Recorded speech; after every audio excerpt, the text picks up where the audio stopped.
Hi friends, this is Gautam. இன்னைக்கு இந்த video டியூட்டோரியலில் வந்து நம்ம Cisco tricky question and answer பற்றி நம்ம பார்க்க போகிறோம். ஸோ லாஸ்ட் வீடியோ செஷனில் வந்து நான் உங்களுக்கு ஒரு கொஸ்டின் கேட்டிருந்தேன். ஸோ இதுதான் வந்து என்னோடய எக்ஸாம்பிள் சினாரியோ. ஸோ இதில் வந்து நான் ஒரு ரவுட்டர் ஒரு சுவிட்ச் யூஸ் பண்ணுறேன். ஸோ இதில் வந்து பார்த்தீங்கன்னா என்னோடய ரெக்குவயர்மெண்ட்ஸ் என்னென்னு பார்த்தீங்கன்னா configure DHCP on 2960 switch. So DHCP வந்து நான் 2960 switchல வந்து கான்ஃபிகர் பண்ணணும். ஸோ என்ன ஐபி பூல் நான் யூஸ் பண்ணணும்னா 200.200.200.0 சப்நெட் மாஸ்க் வந்து /24. ஸோ இந்த ரவுட்டர் வந்து இந்த சுவிட்சோட கனெக்ட் பண்ணிக்கிற இன்டர்ஃபேஸ்க்கு வந்து ஃபாஸ்ட் ஈத்தர்நெட் 0.0க்கு வந்து நான் ஐபி வந்து 200.200.201ங்கிற ஐபி வந்து அசைன் பண்ணிட்டேன். அதே மாதிரி சுவிட்சுக்கு வந்து இன்டர்ஃபேஸ் VLAN 1க்கு வந்து 200.200.200.2ங்கிற ஐபி வந்து அசைன் பண்ணிட்டேன். ஸோ அதை இங்கே கொடுத்துருக்கேன். இன் சுவிட்ச் VLAN 1 assign IP addresses 200.200.200 router assign IP addresses 200.200.200.1. So இங்கே 2 இங்கே 1, அதாவது FA0/0க்கு வந்து 200.200.200.1, இன்டர்ஃபேஸ் VLAN 1க்கு வந்து 2. ஓகே, ஸோ இதில் நான் 2 கொஸ்டின் கேட்டிருந்தேன். ஃபஸ்ட்டு கொஸ்டின் வந்து என்னென்னு பார்த்தீங்கன்னா always should get IP as 200.200.200.10 for the MAC address of PC2. So இந்த PC2ஓட இந்த MAC அட்ரஸ்க்கு எப்பயுமே எனக்கு வந்து என்ன ஐபி மட்டும்தான் கெட் பண்ணணும்னா 200.200.200.10ங்கிற ஐபி மட்டும்தான் வந்து கெட் பண்ணணும். ஸோ இந்த டிவைஸை நான் கனெக்ட் பண்ணாவே எனக்கு இந்த MAC அட்ரஸ்க்கு எனக்கு இந்த ஐபி தான் வரணும். ஸோ இது வந்து ஃபர்ஸ்ட் கொஸ்டின். செகண்ட் கொஸ்டின் வந்து பார்த்தீங்கன்னா always should get IP as 200.200.200.21 whatever the devices connected to the switch on fast ethernet 0/3. So இந்த சுவிட்சில் ஃபாஸ்ட் ஈத்தர்நெட் 0/3ங்கிற போர்ட்டில் நான் எந்த டிவைஸ் கனெக்ட் பண்ணாலுமே எனக்கு என்ன ஐபி மட்டும்தான் கெட் பண்ணணும்னா 200.200.200.21. ஸோ இதுதான் என்னோட 2 கொஸ்டின். ஸோ இந்த 2 கொஸ்டினுக்கு ஆன்சர் வந்து பார்த்தீங்கன்னா DHCP server port based address allocation. So இந்த கான்செப்ட் மூலமாக இந்த 2 கொஸ்டினுக்கு வந்து ஆன்சர் அந்த கான்செப்ட் தான். ஸோ இந்த DHCP server port based address அலோகேஷன்னா ஸோ இந்த போர்ட்டுக்கு இந்த அட்ரஸ்ன்னு நான் வந்து ரிசர்வ் பண்ணிட்டேன் அப்படின்னா எந்த டிவைஸ் கனெக்ட் பண்ணாலுமே எனக்கு வந்து அந்த பர்டிகுலர் ஐபி மட்டும்தான் கிடைக்கும். அதே மாதிரி இந்த ஐபிக்கு இந்த MAC அட்ரஸ்ன்னு நான் ரிசர்வ் பண்ணிட்டேன் அப்படின்னா ஸோ அந்த டிவைஸ் வந்து அந்த MAC அட்ரஸ் வந்து எப்பெல்லாம் வந்து அந்த நெட்வொர்க்கில் கனெக்ட் ஆகுதோ அப்போல்லாம் எனக்கு அந்த ஐபி மட்டும்தான் வந்து அசைன் ஆகும். ஸோ இந்த கான்ஃபிகரேஷன் வந்து பார்க்குறதுக்கு முன்னாடி நார்மலாக ஒரு DHCP சர்வர் வந்து எப்படி வந்து DHCP கிளைண்ட்டை வந்து ஐடென்டிஃபை பண்ணணும்னு பார்த்தீங்கன்னா DHCP கிளைண்ட் ஐடின்னு ஒரு ஆப்ஷன் இருக்கும். அந்த DHCP பேக்கெட்டில் வந்து ஒரு கிளைண்ட் ஐடின்னு ஒரு ஆப்ஷன் இருக்கும். ஸோ அது மூலமாக அந்த DHCP சர்வர் வந்து அந்த DHCP கிளைண்ட்டை வந்து ஐடென்டிஃபை பண்ணும். இன்கேஸ் அந்த கிளைண்ட் ஐடிங்கிற ஆப்ஷன் வந்து இல்லை அப்படின்னா ஸோ அது வந்து கிளைண்ட் ஹார்ட்வேர் அட்ரஸை வச்சு ஐடென்டிஃபை பண்ணும். ஓகே, ஸோ இப்போ கான்ஃபிகரேஷன் வந்து பார்த்தீங்கன்னா ஸோ இதுதான் கான்ஃபிகரேஷன். ஸோ அந்த 2 கொஸ்டினுக்குரிய ஆன்சர் வந்து பார்த்தீங்கன்னா இதுதான் அந்த configuration DHCP server port based address allocation. Okay, so இப்போ இந்த DHCP server port based address அலோகேஷனில் வந்து ஆட்டோமேட்டிக்காக ஒரு சப்ஸ்கிரைபர் ஐடி வந்து ஜென்ரேட் ஆகும். ஸோ இந்த DHCP server port based address allocation வந்து பெர்ஃபார்ம் ஆகணும் அப்படின்னா அது வந்து எப்படி ஒர்க் ஆகுது அப்படின்னு வந்து பார்த்தீங்கன்னா நார்மலாக வந்து ஆட்டோமேட்டிக்காக வந்து ஒரு யூனிக்யூவாக ஒரு ஐடி வந்து ஜென்ரேட் ஆகும். ஒரு DHCP பேக்கெட் வந்து ஒரு சுவிட்சோட போர்ட்டில் ரிசீவ் ஆகும்போது யூனிக்யூவாக ஆட்டோமேட்டிக்லி யூனிக்யூவாக ஒரு ஐடி வந்து ஜென்ரேட் ஆகும். ஸோ அந்த ஐடி தான் வந்து என்ன ஐடின்னு சொல்லுவாங்கன்னா சப்ஸ்கிரைபர் ஐடின்னு சொல்லுவாங்க. ஸோ அந்த சப்ஸ்கிரைபர் ஐடிக்கு வந்து என்னென்னு பார்த்தீங்கன்னா short name of that interface. அந்த இன்டர்ஃபேஸோட ஷார்ட் நேம் தான் வந்து அந்த சப்ஸ்கிரைபர் ஐடி. ஓகே, ஸோ இப்போது எப்படி வந்து இந்த DHCP சர்வர் வந்து போர்ட் பேஸ்ட் அட்ரஸ் அலோகேஷன் வந்து எப்படி வந்து பெர்ஃபார்ம் ஆகுதுன்னு பார்த்தீங்கன்னா ஸோ இப்போ நார்மலாக வந்து ஒரு கிளைண்ட் வந்து ஒரு DHCP பேக்கெட் சென்ட் பண்ணுறாங்கன்னா ஸோ அந்த கிளைண்ட் வந்து அதோட ஓன் இன்ஃபர்மேஷன் வந்து அந்த DHCP பேக்கெட்டுக்குள்ளே இருக்கும். ஸோ அந்த பேக்கெட் வந்து அந்த போர்ட் அந்த சுவிட்சோட போர்ட்டில் ரிசீவ் பண்ணும்போது இந்த சப்ஸ்கிரைபர் ஐடிங்கிறது வந்து யூனிக்யூ ஐடி தான் வந்து சப்ஸ்கிரைபர் ஐடின்னு சொல்லுவாங்க. அந்த யூனிக்யூ ஐடி வந்து ஆட்டோமேட்டிக்காக ஜென்ரேட் ஆகும். அந்த ஆட்டோமேட்டிக்காக ஜென்ரேட் ஆகிற ஐடி வந்து பார்த்தீங்கன்னா அதான் வந்து சப்ஸ்கிரைபர் ஐடின்னு சொல்லுவாங்க. அந்த சப்ஸ்கிரைபர் ஐடிங்கிறது வந்து அந்த name of the port, short name of the port. இப்போ போர்ட் நேம் வந்து ஃபாஸ்டித்தன் 0/1னா அதோட ஷார்ட் நேம் FA0/1. ஸோ அதுதான் வந்து சப்ஸ்கிரைபர் ஐடி. இந்த சப்ஸ்கிரைபர் ஐடி வந்து அந்த கிளைண்ட் ஐடியை வந்து ஓவர் ரைட் பண்ணும். ஸோ ஓவர் ரைட் பண்ணுறது மூலமாக ஸோ எப்பெல்லாம் வந்து அந்த போர்ட்டில் அந்த டிவைஸ் கனெக்ட் பண்ணாலோ இல்லை வேறு ஏதோ டிவைஸ் கனெக்ட் பண்ணும்போதும் நமக்கு வந்து சேம் ஐபி வந்து கெட் ஆகும். ஸோ இதை வந்து DHCP server port based address allocation சொல்லுவாங்க. ஸோ இப்போ இந்த கான்ஃபிகரேஷன் பார்க்கலாம். ஸோ ஃபஸ்ட்டு வந்து IP DHCP exclude address. So இந்த கமெண்ட் எதுக்கு யூஸ் பண்ணுறோன்னு உங்களுக்கு தெரியும். அந்த DHCP சர்வர் வந்து இந்த 2 ஐபியும் வந்து கிளைண்ட்டுக்கு வந்து ஆஃபர் பண்ணாது. ஸோ இது வந்து ஒன் கைண்ட் ஆஃப் ரிசர்வ் பண்ண வைக்கிறது தான். ஓகே, செகண்ட் கமெண்ட் வந்து பார்த்தீங்கன்னா இது வந்து உங்களுக்கு நியூவாக இருக்கும். ஸோ குளோபல் மோடில் IP DHCP use subscriber ID space client ID. So இந்த கமெண்ட்க்கு வந்து என்ன மீனிங் பார்த்தீங்கன்னா, ஒரு கிளைண்ட் வந்து ஒரு DHCP பேக்கெட் வந்து சென்ட் பண்ணுதுன்னா அதில் வந்து கிளைண்ட் ஐடிங்கிறது வந்து அந்த கிளைண்ட்டோட ஓன் இன்ஃபர்மேஷன். அந்த ஓன் இன்ஃபர்மேஷனுக்கு பதிலாக என்ன ஐடி யூஸ் பண்ணணும்னா சப்ஸ்கிரைபர் ஐடி வந்து யூஸ் பண்ணணும். சப்ஸ்கிரைபர் ஐடிங்கிறது வந்து short name of that interface.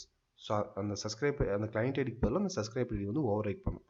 So அதுதான் வந்து நான் குளோபல் மோடில் வந்து எப்போல்லாம் வந்து அந்த சுவிட்சில் எப்போல்லாம் அந்த DHCP மெசேஜ் பேக்கெட் வருதோ DHCP பேக்கெட் வருதோ அதில் இருக்கிற கிளைண்ட் ஐடிக்கு பதிலாக அந்த சப்ஸ்கிரைபர் ஐடியை வந்து யூஸ் பண்ணிக்கும். ஓகே, நெக்ஸ்ட்டு வந்து ஐபி குளோபல் மோடில் IP DHCP pool name. So இது வந்து யூசர் டிஃபைன் நேம். ஸோ இது நார்மல் DHCP ப்ராசஸ்.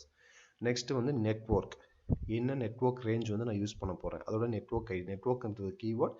நெக்ஸ்ட் வந்து நெட்வொர்க் ஐடி, அதுக்கப்புறம் வந்து சப்நெட் மாஸ்க். ஓகே, ஸோ இந்த 2 கமெண்ட் தான் வந்து ரொம்ப இம்பார்ட்டன்ட். ஸோ இப்போ இந்த DHCP server port based address அலோகேஷன்னா இந்த போர்ட்டுக்கு இந்த அட்ரஸ். ஸோ அது மாதிரி. ஸோ இங்கே என்னோட கொஸ்டினில் வந்து நான் ப்ரீ அசைன் பண்ணிட்டேன். இந்த போர்ட்டுக்கு இந்த ஐபி தான் நான் வந்து ஐபியை வந்து ப்ரீ அசைன் பண்ணிட்டேன். ஸோ இதில் வந்து நான் என்ன தரேன்னா அட்ரஸ் 200.200.200.21. ஸோ இந்த ஐபி வந்து எதுக்கு அசைன் பண்ணணும்னா FA0/3. அந்த FA0/3ங்கிற போர்ட்டில் எந்த டிவைஸ் நான் கனெக்ட் பண்ணாலுமே எனக்கு இந்த ஐபி தான் வந்து அசைன் ஆகணும்னு வந்து நான் கான்ஃபிகர் பண்ணுறேன். ஸோ அதுக்கு தான் வந்து அட்ரஸுங்கிறது வந்து கீவேர்ட். நெக்ஸ்ட்டு வந்து நான் என்ன ப்ரீ டிஃபைன் ஐபி மென்ஷன் பண்ணுறேன் அந்த போர்ட்டுக்கு 200.200.200.21. ஸோ நெக்ஸ்ட்டு வந்து கிளைண்ட் ஐடி. ஸோ இந்த கிளைண்ட் ஐடிங்கிறது வந்து அந்த FA0/3. ஸோ கிளைண்ட் ஐடிங்கிறது வந்து கீவேர்டு. இங்கே வந்து அந்த ஸ்ட்ரிங். ஸோ ஸ்ட்ரிங் வந்து பார்த்தீங்கன்னா FA0 string port DHCP server port based address அலோகேஷனில் வந்து ஸ்ட்ரிங் நேம்ங்கிறது வந்து போர்ட்டோட நேம். ஸோ அந்த போர்ட் நேம் வந்து எக்ஸா வேல்யூவாக இருக்கணும், இல்லைன்னா வந்து ஆஸ்கியாக இருக்கணும். ஆனால் DHCP server port based address அலோகேஷனில் வந்து கிளைண்ட் ஐடி கீவேர்டு, அதுக்கப்புறம் ஸ்ட்ரிங் வந்து பார்த்தீங்கன்னா அந்த போர்ட்டோட நேமு, அதுக்கப்புறம் மறுபடியும் ஸ்பேஸ் விட்டு நீங்கள் ஆஸ்கிங்கிற கீவேர்டு வந்து யூஸ் பண்ணணும். ஓகே, ஸோ செகண்ட் கமெண்ட் வந்து பார்த்தீங்கன்னா அட்ரஸ் 200.200.210. ஸோ இங்கே பாருங்கள், என்னோட always should get IPS 200.200.210 for MAC address of PC2. So இந்த மேக் அட்ரஸுக்கு இந்த ஐபி வந்து நான் ரிசர்வ் பண்ணுறேன். அதுதான் இந்த மீனிங், இந்த கமெண்டோட மீனிங். So address 200.200.200.10. ஸோ இந்த அட்ரஸ் நான் ஃபிக்ஸ் பண்ணிட்டேன், ரிசர்வ் பண்ணிட்டேன். நெக்ஸ்ட்டு ஹார்ட்வேர் ஐஃபன் அட்ரஸ் வந்து கீவேர்ட். நெக்ஸ்ட் வந்து அதோட மேக் அட்ரஸ் என்ன. ஸோ எப்பெல்லாம் வந்து எனக்கு இந்த மேக் அட்ரஸுக்கு இந்த ஐபி தாங்கிறத வந்து அலோகேட் பண்ணிட்டேன். ரெண்டாவது எப்பெல்லாம் இந்த போர்ட்டில் கனெக்ட் பண்ணுற டிவைஸ்க்கெல்லாம் இந்த ஐபி தாங்கிற மாதிரி நான் ரிசர்வ் பண்ணுறேன். ஸோ இதுதான் இந்த 2 கமெண்டோட மீனிங். ஸோ லாஸ்ட்டாக வந்து பார்த்தீங்கன்னா டிஃபால்ட் ஐஃபன் ரவுட்டர், இது வந்து கேட்வே. ஸோ இவ்வளோ தான் வந்து கான்ஃபிகரேஷன். ஸோ நான் ஆல்ரெடி வந்து இந்த சுவிட்சில் வந்து நான் கான்ஃபிகர் பண்ணிட்டேன். ஸோ இப்போ இந்த PC2ல் நான் போயிட்டு ஜஸ்ட் வந்து ஸ்டாட்டிக் கொடுத்துட்டேன். மறுபடியும் நான் DHCP தரேன். ஸோ நான் DHCP தரும்போது எனக்கு 200.200.200.10ங்கிற ஐபி தான் வருது. ஸோ இதோட மேக் அட்ரஸ் வந்து பார்த்தீங்க அப்படின்னா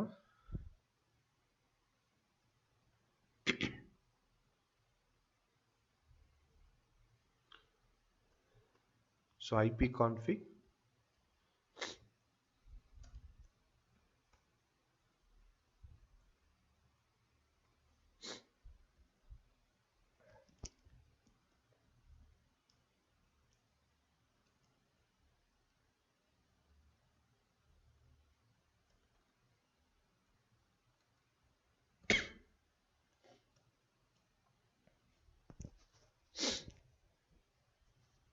ஸோ இந்த கேப்லெட்ரி எனக்கு வந்து ஸ்மால் ஏ ஒர்க் ஆகலை. ஸோ அதனால் வந்து உங்களுக்கு அந்த கமாண்ட் இன்வாலிட்னு காட்டுது.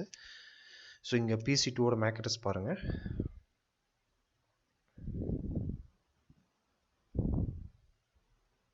ஸோ மேக் அட்ரஸ் வந்து பார்த்தீங்கன்னா 00D BD29B925. ஸோ இதுதான் வந்து இந்த மேக் அட்ரஸ்க்கு இந்த ஐபி. ஸோ செகண்ட் வந்து பார்த்தீங்கன்னா இந்த FA0/3ங்கிற இன்டர்ஃபேஸில் நான் FA0/3ங்கிற இன்டர்ஃபேஸில் வந்து நான் PC3 டிவைஸ் வந்து நான் கனெக்ட் பண்ணிக்கிறேன். ஸோ இதோட ஐபி வந்து பார்த்தீங்கன்னா ஜஸ்ட் ஸ்டாட்டிக் கொடுத்துட்டா மறுபடியும் நான் DHCP தரேன். ஸோ எனக்கு ஐபி வந்து பார்த்தீங்கன்னா 200.200.221 வருது. ஸோ இப்போ நான் சேம் வந்து இந்த கேபிளை வந்து நான் டிஸ்கனெக்ட் பண்ணிவிட்டு இந்த PC3 டிவைஸ்க்கு பதிலாக நான் PC4 டிவைஸில் வந்து நான் கனெக்ட் பண்ணுறேன். ஆனால் வந்து பார்த்தீங்கன்னா சுவிட்சில் வந்து சேம் போர்ட், பட் டிவைஸ் வந்து PC வந்து டிஃப்ரெண்ட் PC. ஸோ அந்த டிஃப்ரெண்ட் பிசியாக இருந்தாலும் எனக்கு என்ன ஐபி கிடைக்கணும், 200.200.221 ஐபி தான் கிடைக்கணும். ஓகே, ஸ்பேனிங் ட்ரீனால உங்களுக்கு அந்த போர்ட் வந்து disable listening, learning, forwarding step போயிட்டு இருக்குது. ஸோ அதனால தான் உங்களுக்கு வந்து ஸ்டில் வந்து அந்த லிங்க் வந்து உங்களுக்கு அப் ஆகலை.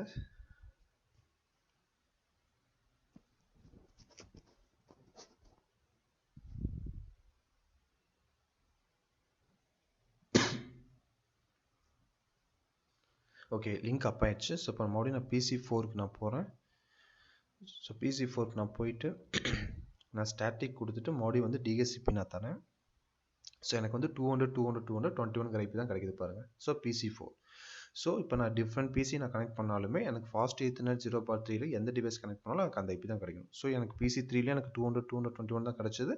ஸோ எனக்கு PC4லேயும் வந்து 200.200.221 தான் கிடைச்சது. ஸோ இந்த செகண்ட் கொஸ்டினுக்கு இதுதான் ஆன்சர். ஸோ ஃபர்ஸ்ட் கொஸ்டின் வந்து பார்த்தீங்கன்னா இந்த மேக் அட்ரஸுக்கு ஓகே. இப்போ வந்து பார்த்தீங்கன்னா do show IP DHCP pool. So pool name வந்து பார்த்தீங்கன்னா DHCP pool. ஸோ காப்பி பண்ணி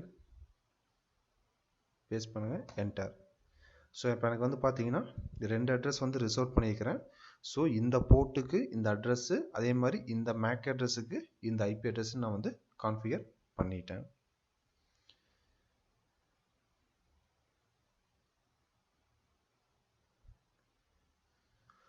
ஓகே ஃப்ரெண்ட்ஸ், ஸோ இந்த வீடியோ உங்களுக்கு பிடிச்சிருந்து அப்படின்னா கண்டிப்பாக வந்து சப்ஸ்கிரைப் பண்ணுங்கள், ஃப்ரெண்ட்ஸுக்கும் வந்து ஷேர் பண்ணுங்கள். ஸோ உங்களுக்கு இந்த வீடியோவில் ஏதோ ஒரு கொரீஸ் இருந்துச்சு அப்படின்னாலும் இந்த வீடியோ கீழே இருக்கிற கமெண்ட் செக்ஷனில் வந்து கமெண்ட் பண்ணுங்கள். நான் கண்டிப்பாக உங்களுக்கு நான் ரிப்ளை பண்ணுறேன். ஸோ மறக்காமல் சப்ஸ்கிரைப் பண்ணுங்கள், ஃப்ரெண்ட்ஸ்க்கும் ஷேர் பண்ணுங்கள். Thank you friends. தேங்க்யூ ஃபார் வாட்சிங் மை வீடியோ.